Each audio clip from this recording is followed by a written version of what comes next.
Your notepad's over here, Mr. Oh.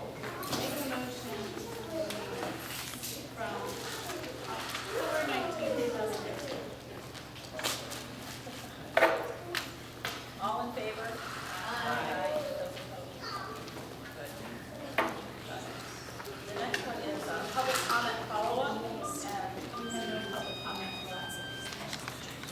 Okay. Louder. I can't believe this we're telling you louder. Okay.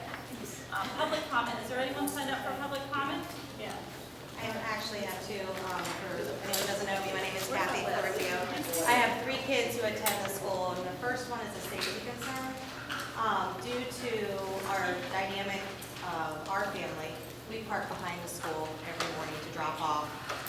Since we've started the multiple family drop-off in the back, it's gotten very dangerous for my children. Families are not paying attention when they're turning, they're making wide cuts. I've had to grab my children back several times from being hit by an oncoming vehicle. And that's disturbing. I mean, we have the before and after care here, they come in the back. So people, if we could just get it out to everyone that even though they're coming around and avoiding the mass of kids, there's still kids in the back. And, you know, I shouldn't have to be telling them to look both ways and look again and keep a hand on them to come across the street. So, they need to be cognizant. The second one is, now by all means, if anyone knows my boys, they're quirky. They're in middle school. And they have their own behavioral issues from time to time. But my big concern is for them to come home almost on a daily basis and voice concern about the middle school mentality. They said there's a lot of, their peers are very disrespectful to their teachers, and nothing is being done. So for them, when they're quite the role followers and they're seeing that nothing is being done, it's really frustrating for them. So it's starting to impact their learning, and then that's a concern to me. So I don't know if there's a way that somebody can observe in some of these classrooms and see what's going on. Maybe there's some strategies that need to be put in place for these teachers. I don't know what behavior management they're using, but it's definitely, you know, middle school is a really tough age, and it needs to be kind of cut and dry what's acceptable and what's not acceptable. I know I'm pretty strict with my boys, so I would hope that, you know, one of the reasons we came here was we're a very structured environment, and I think respect and the core values are important, and the virtues, and if it's not happening in middle school, that really concerns me. That's it.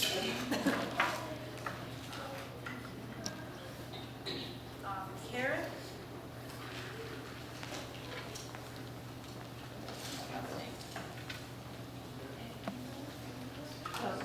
Oh, I'm sorry, did I send the wrong one? There I go again, not following the rules. Oh, I was just signing for them here. Oh, good job. Hi, Karen. Nothing to say, but you know what, I could add something. My daughter Alexandra is also in middle school, and she has said the same thing to me, that there are several students that are disrespectful to teachers, and that they tolerate it. So I will just kind of piggyback that. I'm another one to piggyback that too. That's the biggest complaint from my daughter. Yeah. Is that. So, The only complaint. yeah, mine doesn't have any other complaints either, besides the homework that we don't talk. Too short. Pardon me? You're good. You're good with just the disrespectful. Yeah, I'll say this. Okay. Anne? Yeah.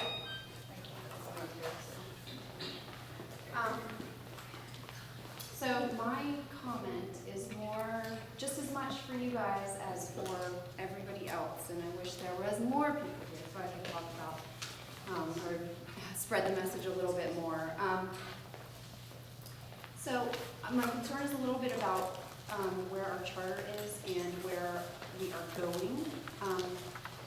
So we are in a system that's difficult to change. As a system, the education system is very difficult to to change. It has a buffer around it the size of a football field on all sides, so it's difficult to change from the inside. We've been lucky enough to become a charter school and think that we have something different here. We've been approved to have something different and something innovative. It's been 30 years. I don't remember when this came out, but when the Nation at Risk report was published, and that was like the first educational reform out there. That was us, or me, I'm speaking for me, when I was 7 years old in the public education system, and our parents became concerned that we were not moving forward as quickly as we should. It's been 30 years and we're still having that same argument. So that just testifies to the fact that the education system is really difficult to change. So that was 1983, and it sparked a frenzy of standards, which we all are aware of. It gave rise to the National Education Agency, the federal agency now that we have, and it also opened parents' eyes to the idea that our schools were underperforming. Our kids were sliding through, and that was us. I was that kid that was sliding through. Are we or are we not still having the same problems with our school systems? Yes, we have standards, but are our school standards good enough? We've been sliding continuously down the ranks on an international scale, and I can't imagine how we as parents are okay with that. Change is more than just words on paper. It's more than just laws. Change needs to be established and it needs to spread. The unfortunate part of our situation is that, according to the state, our school doesn't exist. Our school is part of our district, and our district exists in our eyes, in their eyes, in the state's eyes.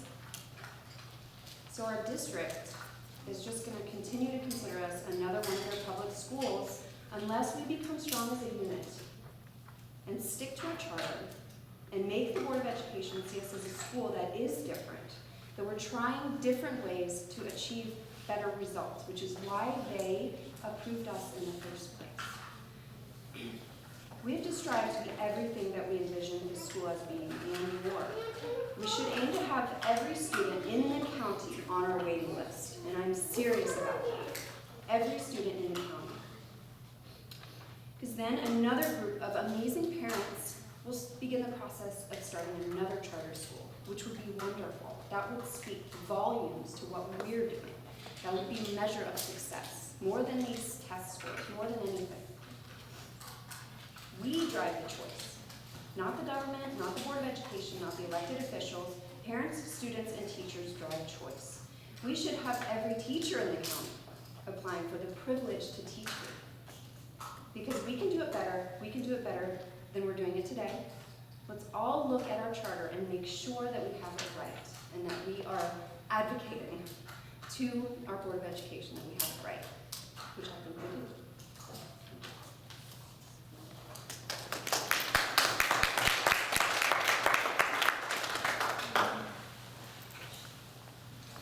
Is there anyone else that came in late that wanted to do public comment?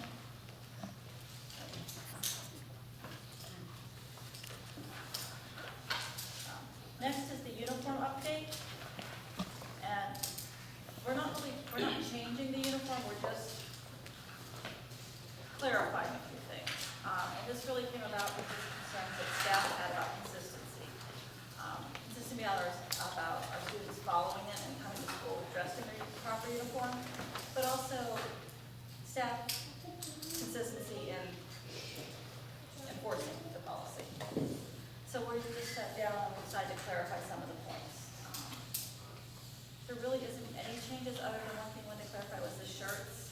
One did need to have a crest, where not all the shirts would need to have a crest or be required.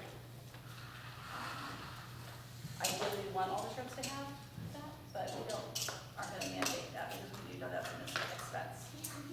The other thing is the pants. They're the navy blue dress pants. They're not cargo pants. They're not jeans. They're not jeggings or leggings. They're the navy blue dress pants. The shoes are the navy blue or the black shoes with dark soles. They're not the Converse with the white, big white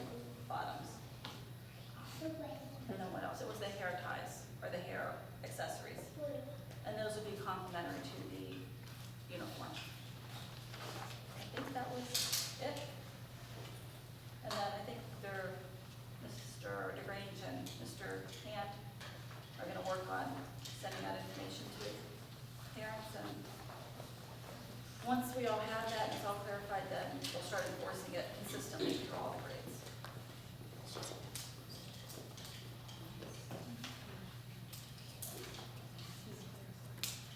So no Yes. boots?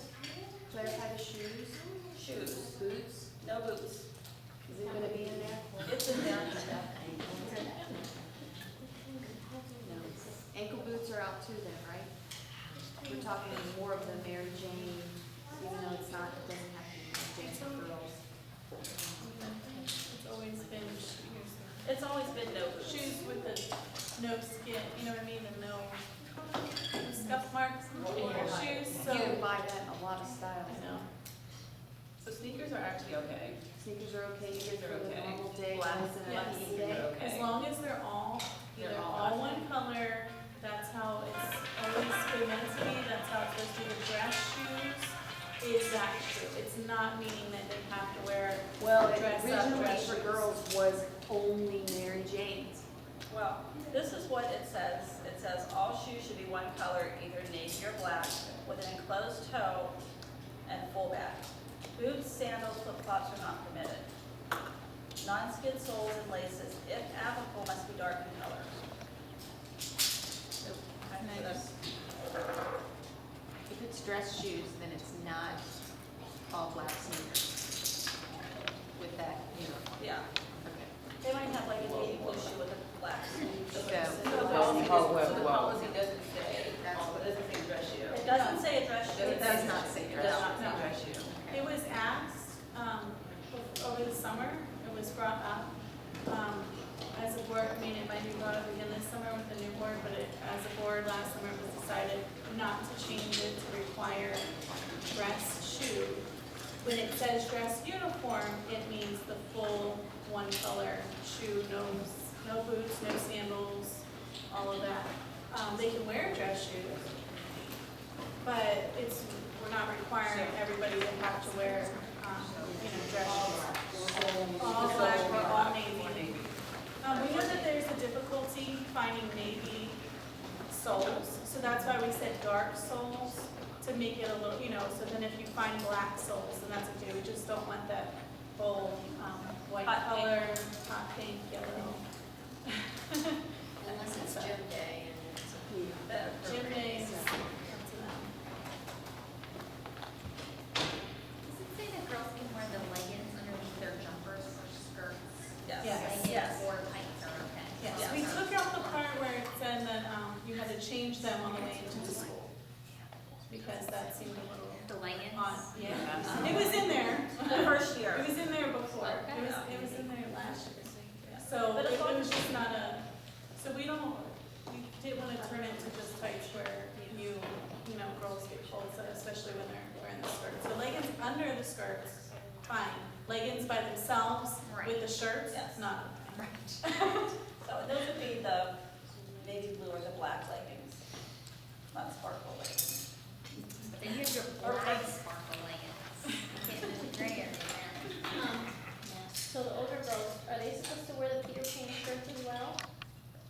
No, just polo white polo shirts fourth grade. till fourth grade, and then they're just regular polo white shirts or gray. They're Right. Oxford.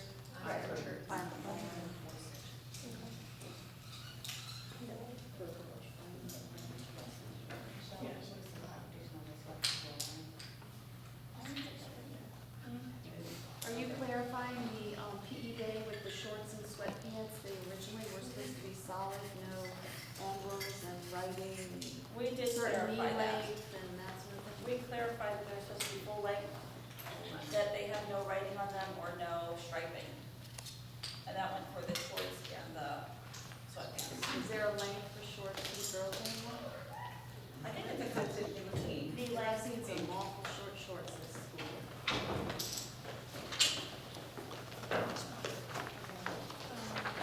And the one thing that did change at the beginning of the year for sweatpants was last year it was the cuff around the ankle where it was tight. This year it is okay to not have it. So that was at the beginning of the year. That makes sense. But since it just kind of went into the I think that some of those little things just got unlooked, because once you read the first handbook, if you're still here, you kind of don't necessarily read it. But just to clarify that that is okay, it just seemed like an issue last year for people to be able to find. So It is hard. it just made it, you know, you don't need to make anything more complicated than it is. Super. I just appreciate that every Oxford doesn't have a crest. Thank you. Well, it's expensive enough to give one child, if you have 2 or 3 or more. 100. Yes. When it does say to wear the dress uniform, It's the one with the it's the crest. one with the crest. And you do know that. Usually we save one. Yes. Especially when you have the field trip or the school pictures. Mr. Field Hand, trip to a museum. Wednesday. No, field trip to a museum, Yes, to a not museum, not to Summers Farm. Farmer's Farm. So, yeah. Usually send that one out, we'll stay with it. Yes, so yes, to a museum, yes, to Summers Farm now. Do you have anything you'd like to handle? Why are you doing one in like that? So do you have anything you'd like to add about implementation, about, I guess consequences? Someone went out to comply with the dress code and or uniform policy. Or consequences? From what I know, historically speaking in school, it seemed like the first year, detentions were prevalent, and then the second year, the pendulum went back the other way. And so it seems like somewhere in the middle would be the answer for consequence regarding the dress code. So quite possibly, I'm still figuring out, Mr. DeGrange and I, that's something along the lines of lack of dress code adherence would fall into behavior, and so that could warrant a detention, whether it be lunch or after school. We have to figure out the logistics. Well, and you know, and my oldest went to St. John's, if you didn't adhere to dress code, and it was put on the parent if she's in the change of clothes. So, I mean, I think a lot of times these kids are old, not quite at that age, you know, as a parent, I know what my child is getting out of the car in. So if they're not adhering to dress code, then it should be on me to come back and fix it. Not a punishment to the child because I let my child go to school that way. Part of the difficulty in any rule adherence is that we all have different levels of tolerance, and we're trying to close that window, make sure the parents are aware, and to be quite honest, make sure the teachers are aware of how small that window is. That's true of my wife and I when we discipline. You know, it's true of teachers. You know, some teachers will get upset because a student will come out of the homeroom and get by with it, and then they're expected to be the bad guy. And so we're trying to come to some sort of system where we're all in this together. And because it had been lax for a while, we're back to that. So please give us a little opportunity, because we've got to clean that up too. We know that, okay? And we're going to do the best we can, but that might take a little while, okay? But once we believe everybody sees we're all in this, we've already had discussion with the 7th, 8th grade team. I heard earlier what you were saying about the behavior. Again, some of that is tolerance level, some of it is not being seen, some of it is probably being seen and feeling like I've got to get through this curriculum that I'm doing today, and ignoring some things that probably shouldn't be ignored. I think it's all of those things, and again, it's something we worked on. We did meet, as I said, with 7th and 8th grade team and talked about what are the expectations, what are the consequence steps that we're going to go through, Mr. Han and I, what consequence should they go through? We talked about what a level 1 discipline is, where it happens in the classroom, what's level 2, where it gets bumped up to us. And sometimes there's a gray area there. You know, what is behavior that's consistently happening, small behavior problems that are consistently happening, that becomes a level 2. So we're in the middle of that discussion too. So we hear you. We see some of it too. Unfortunately, there are also a few times where the teachers don't see it and they should. And that's the kind of thing we're working on. So we're aware of it.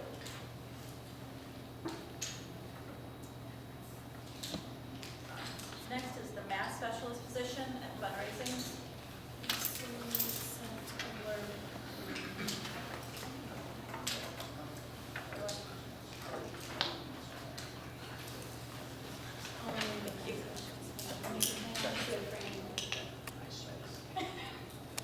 regards to the math specialist, this is an email from Sue, Ms. Middleton. In regard to the math specialist position and fundraising, I just wanted to emphasize the reason that the fundraising and community outreach is so important for our school. If we had a committee dedicated to promoting the school, advertising and reaching out to the community, we may not have a shortage that we do in enrollment. This deficit cost us $42,000 in lost funds. We could not make up the money in fundraising because of our fundraising efforts are also falling short.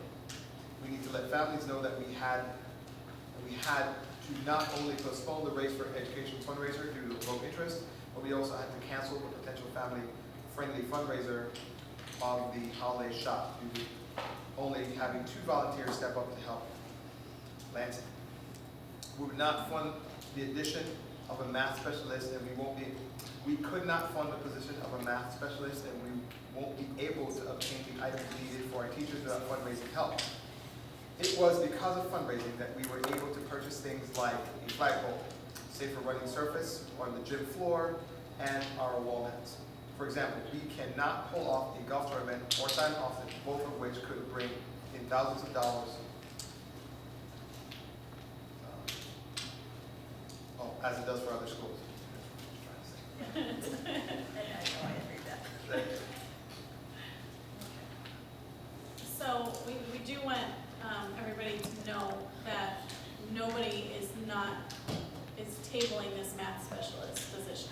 It's still a very high priority. It's still something that we are working very hard to try to get. Nobody up here just can see us without it. So we're trying really hard. The issue comes down to budget. We can't over budget. That's how charters fail. So we really have to be careful with that. We're trying to look into things that we can do, trying to look into next year, whatever we can do to be able to get this person. So I think that's why she wants to emphasize fundraising would be able to help with that effort. This year we're not kind of where we were at last year when it came to fundraising. So that makes it a little difficult too. And when we don't fill all of our enrollment seats, that's money that comes out. So it's, we don't have that base that just sticks around that we can work off of. Anybody who's not here, that money goes right back. So, and we already kind of stretched as it is, so. I mean, also add to Aaron's here, that's an excellent tag point for, advocacy, in that I think one of the issues in Maryland is that they are not, our system is not really designed for full support and or the true choice. They have an idea of choice, but it's not really true choice where your funds kind of go with your kids. So that ideology is not really there in Maryland. So I guess it's our job to make it happen, or at least make them see the error of their ways. I'm not exactly sure how we're going to do that, but I'm sure Ann has some really good ideas, and we can help her out by signing up, enjoy the position, and jump on the line.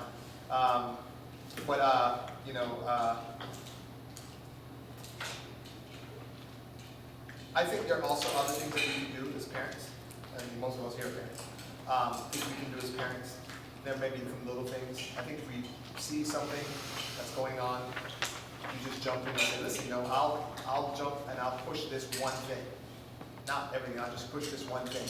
That one thing helps the entire wheel move faster or move better because it's more efficient. If 5 people are doing something, they're helping that one little, whatever, play, let's say, or a music program or something. If 5 people are helping out, 5 parents are helping out with that, I think it can grease the wheels and make it move a lot smoother.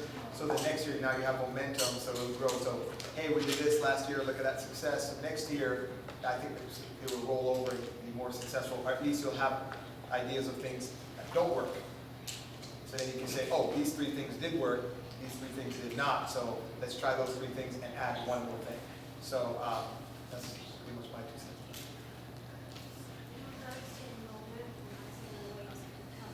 Can you actually speak a little louder? In regards to enrollment, the spots that aren't filled, is it because the kids that leave, the approval of new kids takes place? Is it cumbersome? Like, why is it the enrollment? It's 8th grade, which is expected, just in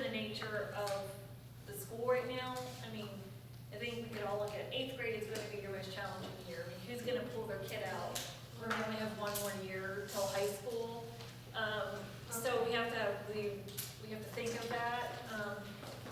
It started from the going into it, the 5th, 6th, you know, I think we're gonna grow out of it because we have a wait list in every other year. So it's gonna be a natural progression as things settle. I mean, we're still in year 3 and everybody has to realize that too. We're only in year 3, so a lot of things we're facing, I mean, it's just a new business opening. We're not gonna open up and everything's gonna be perfect and we have every staff member we want and we have, so I think sometimes we have to come back down into reality. I'm not blaming for the question, but I'm trying to also go on some of Paul's words and I'll join on that. We also, just to add to that, we were able to talk to Dr. Harris, who oversees all the charter schools. And again, not that we don't want the math specialist, but sometimes if you would hear what he has to say, we really have it good in a lot of ways. Not that we don't want to improve and we want to excel within us, but he's like, the staff that you guys have, he said, if there was a Brady school that was opening in Frederick County, they would not have what we have. They would only have a principal. Isn't that what he said? He said there would not be an assistant, there would not be a counselor, there would not be, so sometimes I think we don't look at all of the, we don't look at all the positives that we do have, we just tend to focus on what we still don't have. So I always like to point that out so that we realize, hey, you know, we've got it good, what can we do to get better? Yes, we want a math specialist, and we need to grow that excitement with the population of the parents to do the fundraising, to say, based on the budget, with basically no fundraising, this is what we've been able to do, and no other school would have this. So if we put a little bit of effort in and give probably 10, at least we want more than 10 hours, but if you just, every parent gave 10 hours, imagine what we can do. The other thing I would say is I challenge people to think outside the box. And I'll talk to Valerie. I am one, if there's a specific task, I'll go out. I'm like, the worst thing somebody can tell me is no. So we need some music stuff. I'm still trying to find, I'm trying to reach out to music and arts. Do you sponsor? I spoke to my cousin who does music. I found out there's a sorority for music. She's like, contact them, they do grants. They have one in Baltimore, maybe they'll send out staff. I'm trying to work with somebody at FCC to see if she can get tutors in. Is there a system we can do to bring in math help, bring in, music help? So I challenge people, like, just don't go out and do it, bring it to the board for approval, but we all know people. We all have connections to somebody, and what's the worst thing we're gonna say? No, I'm not doing that. Or no, I can't help you. I mean, I'm like, okay, well, I'll just go on to the next. So I think a lot of us have gotten very just caught. Okay, I take my kid to school, I drop them off, I like the education, I go home. And then when things don't go the way you want it to go, then it's like, why isn't this happening? Well, look at yourself. What are you doing to help? I mean, luckily you guys are all here, but where are the other 390 parents, that are like, is it just because they're comfortable? Because I think that nobody, if like what Ian was speaking to, none of us should be comfortable ever. I mean, when you're working, are you constantly trying to challenge yourself to what do I need to do better? So I would really encourage you to talk about the positives with those other families that there are a lot of positive stuff going on. But say we need assistance. Let's come to the meetings. Let's support the board. Let's support the school. And let's try to rally the troops. So I want the next meeting to at least have 20, 35 people here. So, anyway. May I add one thing? When you're talking about school cost, here at Frederick Classical Charter, you also have 20 students in the classroom. The average class size, at least for the elementary, kindergarten through 5th, is approximately 25. So what cost are you paying above FCPS? You're about 20-25%, above their costs because you feel it's important, rightfully so, because you feel it's important to have smaller class sizes. So that's money, if you didn't do that, you could spend on some of these other things. But it's a choice, and rightfully so. The group felt that 20 was a good number, the best number, much better than 25. So you have to understand some of those things that go on. Can I just ask, why haven't we seen much fundraising this year? When's the last had a lot of participation. initiatives. We've had a lot of what? It's a lack of participation. Lansing is our fundraising chair this year.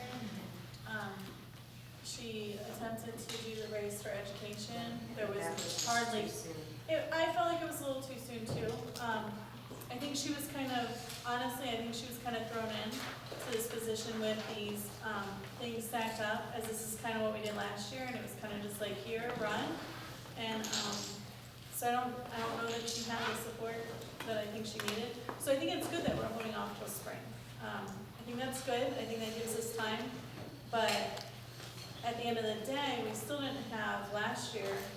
We had a lot of money come in from it. But I was there at night with Anna and with Lancey and with Lancey's daughter, filling out those forms and collecting the amount.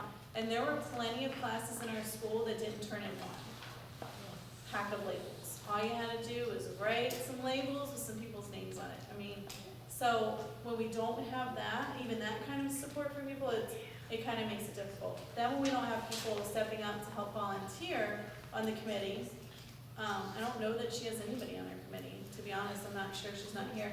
I know Nancy, No, she has the you social help. committee backing her up at this Yes, the social committee has been very, very welcoming and very advisatory kind of to try to help her, understand and say, we've been here and this is what we can help you with.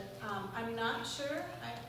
I'm not sure why the Christmas thing isn't coming. I just heard about it in that email, so I'm not sure. I would like to look into that. I know that it said that we only had 2 volunteers. I didn't see anything asking me to do it, so maybe I missed that, but I would have definitely signed up.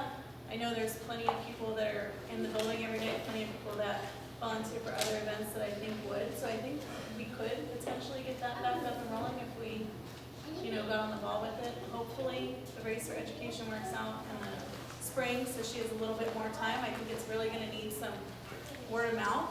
I think people need to get it out there to people that we're going to do this. The purpose of this is to raise money. We need this money for this. We need, we kind of need to get people excited about it. And then I think it would really help her if she had some people giving her ideas on outside of the box fundraising. Yeah, that's We kind of really what's don't going need to through shoot my for the mind. stars right now with these, no offense, with these golf tournaments that only target, big corporations. Right now, we kind of need to stick to some fundamentals and just get some fundraising out there and get some money in this. Is I'll my get into opinion on it. contact with her and we can offer the Orioles Nest again for a bingo. Oh, yeah, We did that, not last year, it was the very first year. yeah. Then didn't we do like wrapping paper or bags, recycle bags? There was lots of stuff that came through. And I haven't seen any of them because, that's smaller, but still, it's gonna bring something in. Right, It's and I better know than last year nothing. there was some stuff with not wanting to do a lot of smaller ones and just wanting to do a few bigger ones. I don't know, I'd rather just get money in here. So I'm not too worried about a lot of smaller ones. We don't obviously want to keep hitting up our parents. Well, I think For what I $50 liked is a month, when we this did and the this, smaller but- ones, you also got the option, like, here's just an envelope. If you don't want to ask grandma and grandpa, Yes. or can you send $10 in, or, whatever. I think Sometimes that's that's a little easier, yes. That's what I was gonna suggest, with every fundraiser, send the opt-out envelope, give us $50 and you opt out of that, I think that helps. But I know that the movie night was very well participated in. What about just like a pass the bucket kind of thing at the movies? Everyone drops in $1, or, you know what, we're collecting $5.50 instead of $4.50, and that extra dollar is going to your school, and that's $300-400 if you have a couple hundred people. You know what I mean? Yeah. Just those small little efforts, having a cute kid stand there with a bucket, saying, drop a dollar in the bucket, parents will do that. Or even bringing dollars to the day. We didn't do it for the movies, but we are gonna do it for ice skating. So Good. movies, we couldn't charge more than what, it was, because it's $4.50, but the movie owner has done for us, and with that, gives us It's a a bargain. beverage, a snack, and we get to pick 2 movies, and he's giving us a kid from on the top. Could you pass like the bucket like you do in church, like, here you go, pass it down. This time we stand up there with a bucket on movie night. I think a little cute can't help. Or what about, Or just the an other open kids with their uniform instruments or policy, something. $1 dressed down, So I can ask you a question? So my only reservation with that, I'm sorry, reservation is the wrong word. My only perhaps hiccup with that is those are the people who are already participating. So getting the people who are already participating, I guess my question then is, how do we get the people who are not participating? And you might take the same idea, perhaps maybe do it at Carline, where if you're there, down at Carline, everyone's got a company, everyone's got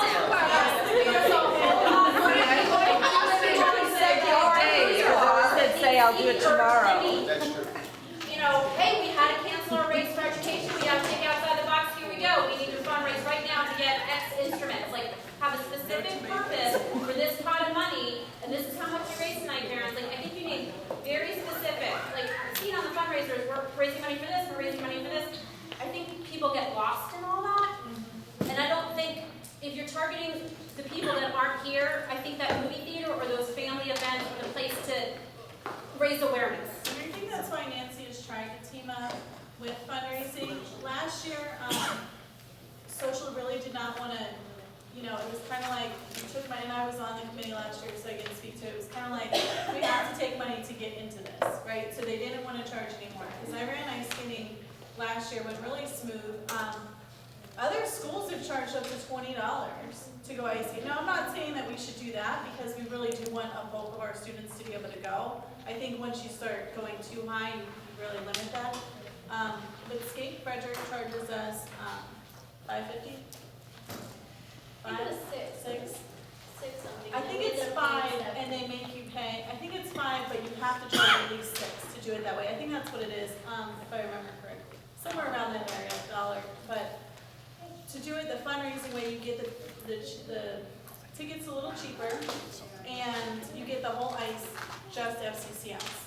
So nobody else is on that ice with us. It worked out really well last year. I was only allowed to charge $1 extra, and just in pre-sales, we got $80 back to the school with only $1 extra. So had we charged $10 a ticket, something like that. But it was last year was very clear, 2 lines. And we're not crossing them. This year, I think Lancy and Nancy have been really trying to talk a little bit more. So I think that hopefully, maybe like you said, little events like that, we might be able to, you know, do, I think the restaurant nights, we're doing more of the restaurant nights, which is nice. We've got a few hundred brought in from restaurant nights so far this year. $66 from CC's and $125 from Red Rogers. So, you know, little things. I think there's a lot of parent education that needs to go on with new families. I think that was an issue last year. I think it's an issue this year. I think the only reason I started coming to meetings was because somebody said, "Oh, you're going to see you at the meeting tonight," and I was like, "What? Meeting tonight? What, am I supposed to be somewhere?" You know, it was last August. We just started, and they said, "Yeah, you got to come." Oh, okay. So I showed up, and so it just became a routine to do. I'm not sure that everybody, yeah, right. Then you talk to Tom and you get stuck up here, so. So I'm just saying that I think that little reaching out to people that you see, that you know, that your kids are friends with their kids, little stuff like that to just kind of, you know, give people the awareness. I mean, Nancy, you're really good at talking to people and getting people out there. You had your kids hustling today to sell those movie tickets. Victor was awesome. He was like, "Come on, movie, $4.50." Like, so I think if we got more people educated about how, you know, we are a charter school at the end of the day, not everybody, you know, understands it. So I think if we educate people about participation, you know, we really want to be a community that works together and, you know, puts this effort out there. I think that'll help too. I hope that it's a lot of just on education and not, you know, unwillingness. Yeah, because unfortunately, there are some families who think that we're funded just like a public school. There's some of that mentality out there, and I've been able to talk to some and take that sunlight away.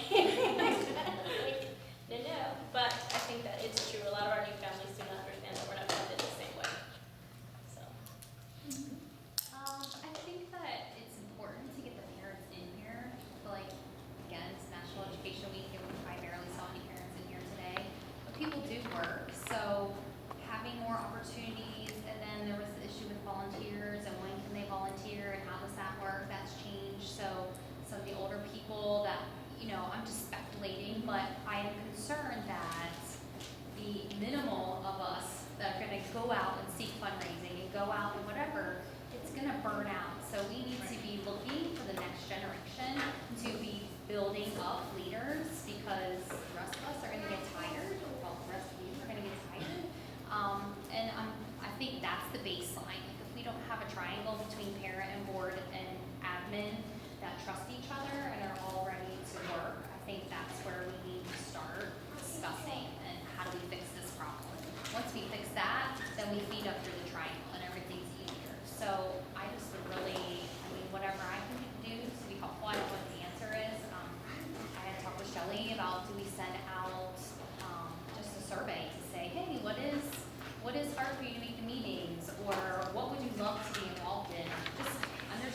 people are in households and, you know, what they know, what they don't know, you know, whatever, making it enticing to come here, whatever you have to do at this point to get people in the door to see, look at what the wall looks like right here. You don't even have to paint this wall, you know what I mean? Like, most people don't even know. If they go through car line and they come out, they don't realize how music programs being run right now. They don't, most people don't know well. Anyway, so getting, I think that really, I mean, whatever I can do to help in that, I feel like parent education, I'm shocked that there's not more parents here. Because you would think sending your kid here, dropping off every day, you would want to know what's happening. So like you said, is it because they don't understand the process that happens, or like I think we just need to do some digging for some information to find out where people are, and then how we can use wherever the issues are, how we can maneuver within those to make this more people doing less work. Have we ever opened on a Saturday for a meeting? For this kind of meeting, or, This type of meeting? the board meetings? Not that I'm aware of, I mean, we did the deep dives where we invited parents to come explain about their year, concerns, great positive things, that kind of stuff. So we did those on Saturday and Sunday, but that was How was just the once turnout last on year. something like that? It was like this. It was. Yeah, it was But we did, it was nice, we split it up into grades, and so we did have a good flow. You were there for like 10 of the grades. Yeah, I just sat down. I think it's helpful for like hearing the email from Sue saying, okay, you guys want this, but because X, Y, and Z, knowing like what the fundraising, like speculate, you're fundraising for X. And it's getting the word out, and getting the word out in a timely manner. Like I'm a working mom, I work 2 jobs, 5 kids.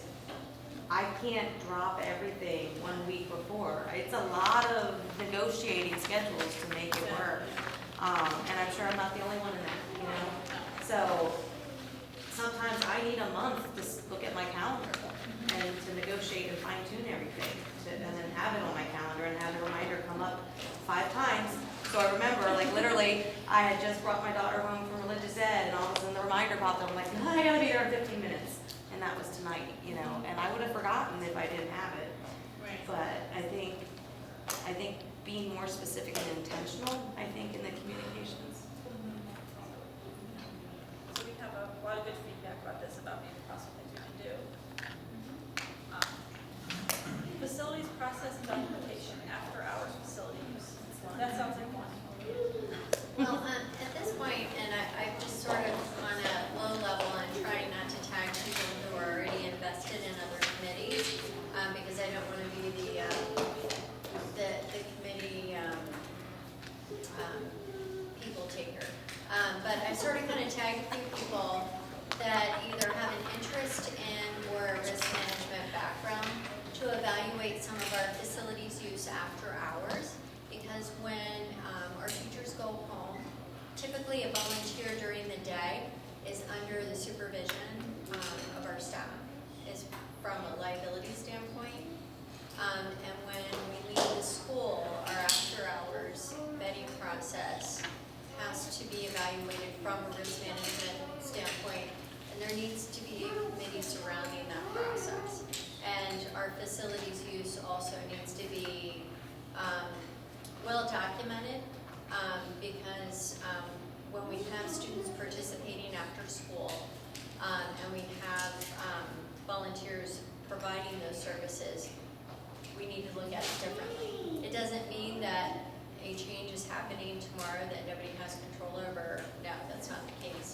A whole process is being laid out, trying to get some input from some other folks to form a small committee to make recommendations. And in our next community meeting, we should have something voted on by the board and furthered in that region. So I just wanted to share that that was something that is important to our longevity as an organization, as a nonprofit, because we do have those kind of considerations after hours that we need to evaluate differently than a regular school, because we don't all have supervision of all of our clubs and different events going on after school. And I just like to have that looked at a little bit differently. So that's it. Were you coming up with a form? I am coming up with a form, but it has to be voted on because I'm not going to use anything that's not voted on. Yeah, so I'm just, this agenda task. Should that, do you think the next meeting, we should, The next meeting, or we should should it not be, vote or should on it